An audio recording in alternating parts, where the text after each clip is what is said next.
ही जाखडी नृत्यातील अजरामर लोकगीते, खास कोकणी शैलीतील. कोकणातील बहुप्रसिद्ध लोककला म्हणजे जाखडी नृत्य, जिला शक्तितुरा, चवळी नाच किंवा बाल्या नाच असे देखील म्हटले जाते. महाराष्ट्रातील अनेक कलांमधून चालणारी सवाल जवाबांची जुगलबंदी खऱ्या अर्थानं प्रसिद्धीस आली ते या जाखडी नृत्याच्या कार्यक्रमांतून. हे जाखडी नृत्य म्हणजे काय, त्यामधील परंपरा काय, ही कला किती वर्ष जुनी आहे, अशा उद्भवणाऱ्या अनेक प्रश्नांसाठी टीम तालुका दापोलीने दापोलीतील काही प्रख्यात शाहिरांना भेट दिली व पुढील माहिती हस्तगत केली. जाखडी नृत्याचा उगम नेमका केव्हा झाला, कोणत्या काळात झाला, याबद्दल खात्रीशीररित्या सांगता येणार नाही. पण पूर्वी पावसाळ्यातील शेतीची कामं आटपल्यानंतर लोक मनोरंजनासाठी एकत्र जमायचे आणि झांज, ढोलकी, घुंगरू या वाद्यांच्या साथीवर देवाची गाणी म्हणायचे, नृत्य करायचे. पायात चाळ बांधून नाचत असल्यामुळे या नाचाला चवळी नाच असे म्हटले जात असे. हाच चवळी नाच पुढे कोकणातील लोकांबरोबर मुंबईस आला आणि बाल्या नाच म्हणून प्रसिद्ध झाला. कोकणातून मुंबईत आलेले काही तरुण त्यावेळी घरकामे करीत असत.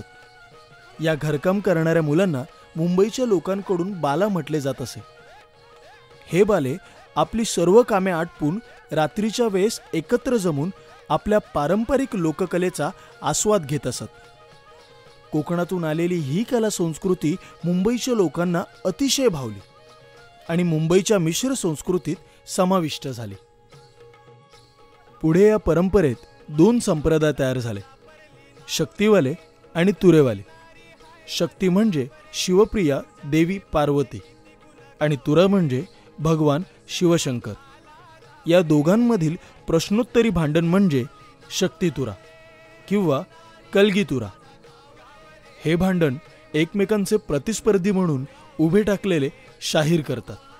हे शाहीर सागरीत झालेले असतात, म्हणजेच या दोन्ही संप्रदायात जी गायकीची घराणी आहेत त्या घराण्यांचं शिष्यत्व त्यांनी पत्करलेलं असतं.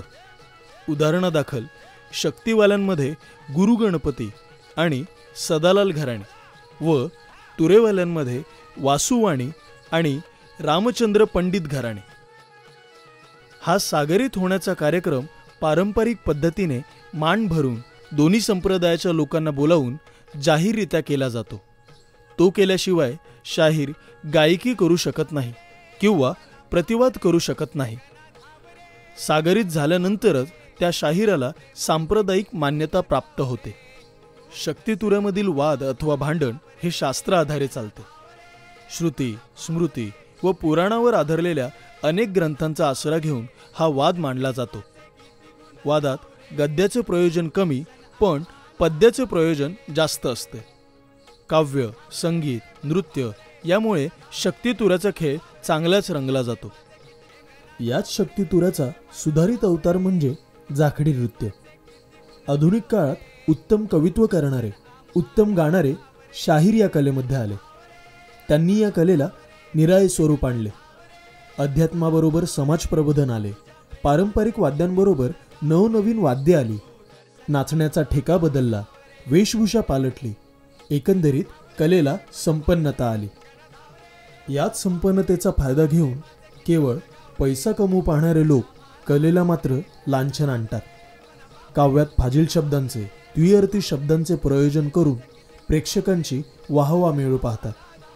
पण पाण्यावरचा बुडबुडा फार काळ टिकत नाही हे त्यांनी जाणले पाहिजे आणि खऱ्या अर्थाने कलेची सेवा केली पाहिजे, जेणेकरून कला अधिक संपन्न होईल आणि तिचे पावित्र्य अबाधित राहील.